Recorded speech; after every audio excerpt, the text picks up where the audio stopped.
We've made a lot of progress, and in this lecture, we're going to be adding moving platforms into the game. Now, I'm going to be honest, I had a little bit of some finickiness going on when I was setting these up, so hopefully we can avoid a lot of that. And I'll try to cover as much of it as I can as well in the solutions that I came up with. So let's first start by creating a new scene. We'll do a new 2D scene.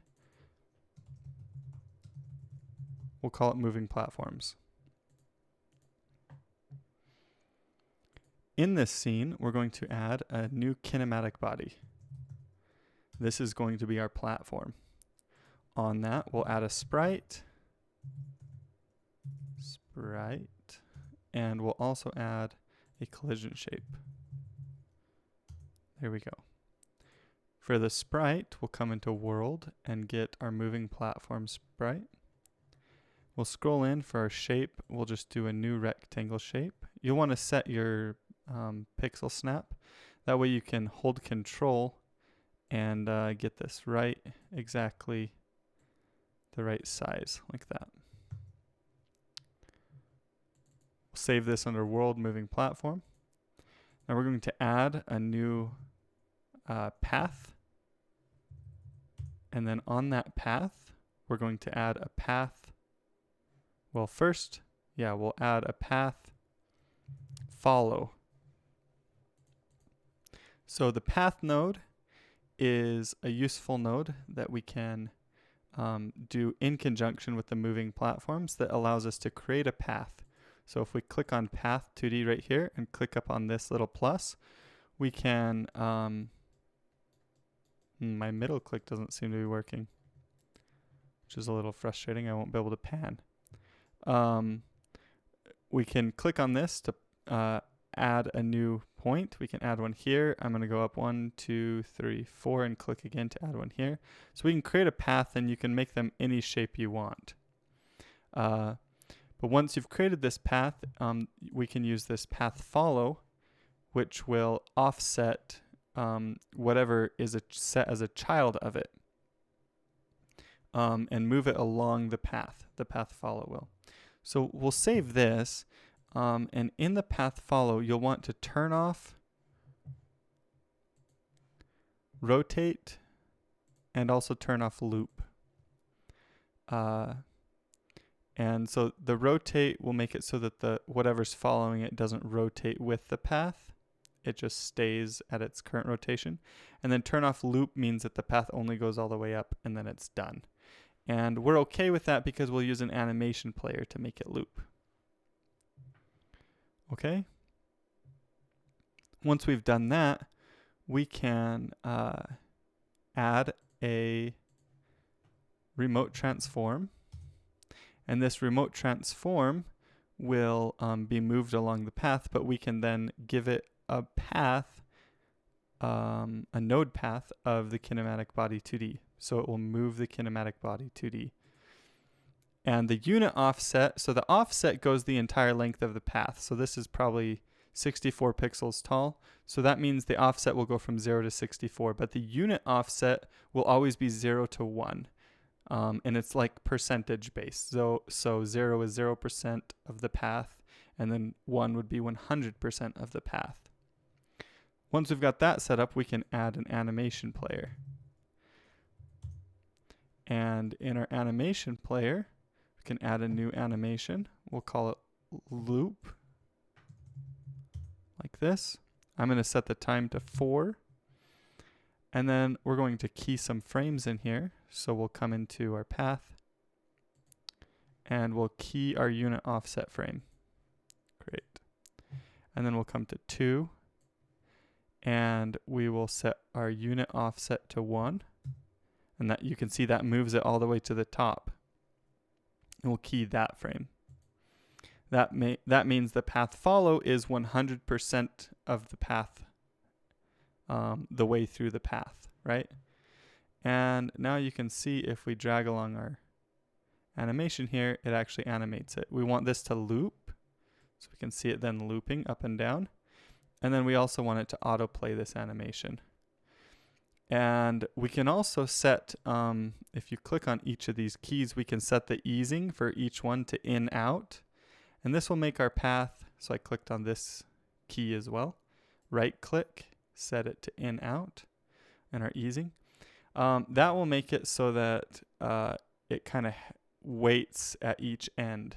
And it makes a lot more sense because the character will probably want to jump on it either at the apex or the bottom.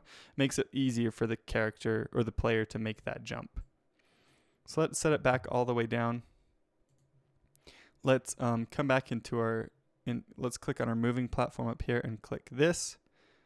Make sure the object's children are not selectable. So then we can move this down into our room and click this. We'll run the scene. And running the scene will allow us to make sure that this is working. However, it's a little jumpy. So there's a couple things we have to make sure we do. Number one, our kinematic body inside of motion, we want to click sync to physics. The reason you want to do that is because you want, anytime you move a kinematic body without using the move or move and slide, or basically anytime you manually set their position, you want it to sync to physics. But if you use the move function or the move and slide or the move and slide with snap, the move and collide, I should say, if you use any of those functions, then you don't want sync to physics on. You only want it on if you're manually setting it. And generally, it's with the animation player. You can see if I hover over it, we even get that information. This is useful when animating movement via the animation player, which is what we're doing. So once we set that, there's one other thing we need to change, which is in the animation player, in the playback options, we want to process this in the physics. That way the animation is processed during the physics as well. And that will make this nice and smooth and should remove a lot of the jumpiness that we were having before. The final thing is we're going to click on the collision shape here, and we're going to click one-way collision. And that will just make it so that you can only collide if you hit the top of this platform, so we can jump up through them. And we want to do that I chose to do that in this project because it prevents the player from getting squished by a platform and having to deal with that logic. So that's the reason I chose to do it. Once we've done all this stuff, we can actually just move our platform back up here to the origin and come into our world, and we can instance the moving platform here in the world. And maybe, I don't know where a good spot to put this one would be. Maybe we'll just set it right here. There's not really a good spot. We've got a tiny little room. And then you can see we've got perfect moving platforms. Our character snaps to it. And you should be able to set your path for this platform any way you like. So if we were to add more points to this, say we want it to make an M for some reason, and then save. We come back in here, you can see the path that will move along, and it moves a lot faster because it's supposed to make it the entire length of the path. So we might want to slow the animation speed. So if we come into here, well, you could do it by right-clicking on the one inside of our room. Well, let's just do it in here. Set it to 0.2 or something, so it moves along the path a lot slower.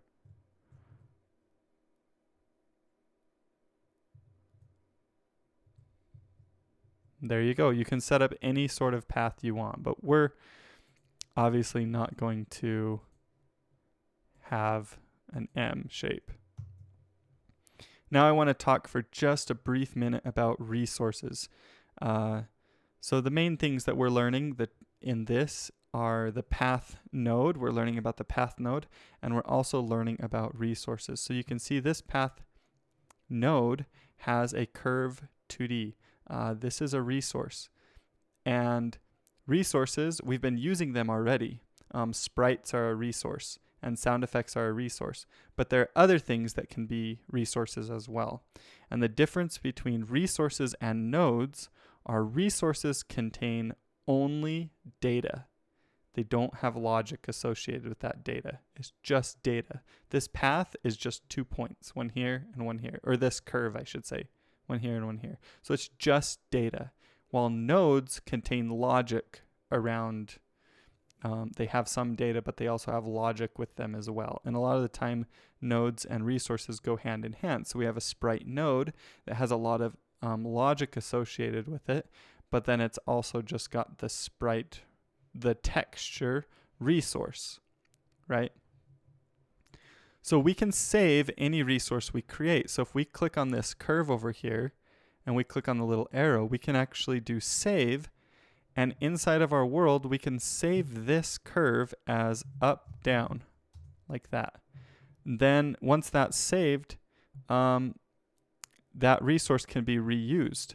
We could also make another one. So we could get rid of this, or we could do new curve 2D, and we could do our plus here and click here, and 1, 2, 3, 4 over, and come down with the arrow here, save, and call this right, left.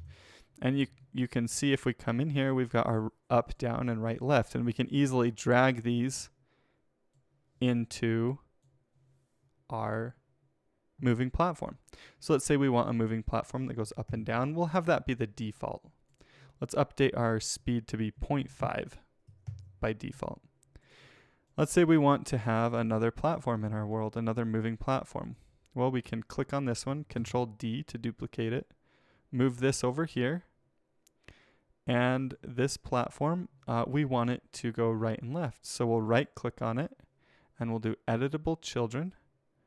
We'll click on the path, and then we can drag over our right and left path, and then we can check the little arrow to hide that so we no longer see the children as well. And whoops, I accidentally clicked that. Probably want to click this to make it so the children aren't selectable. Ooh, that seems like it's a little bit of a glitch. It did this one, but not this one, which is interesting to me. There we go, I guess. It worked that time. Then we can position this exactly how we want it positioned. And maybe we want it a little lower. And then run the game. So you can easily set up multiple paths for your moving platforms. And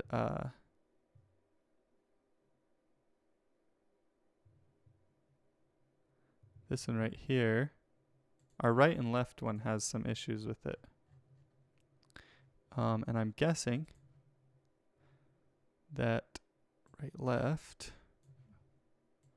has too many points or something. We've got extra points with it. Let's try and just add some points. There we go.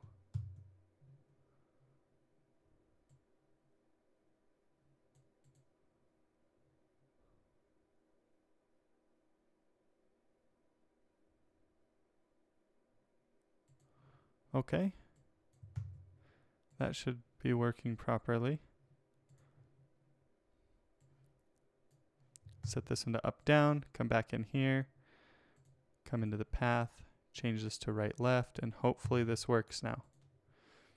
It was moving to the end and then bouncing off really quick. There we go. Now it's fixed. I must have had an extra point or something. I messed something up. But we've got nice working platforms, moving platforms now with basically no code. We didn't write any code, did we? It's just the move and slide. The move and slide with snap handles the code for this. So really cool. Pretty excited about that. Hopefully you guys enjoyed this lecture. I'll see you all in the next one.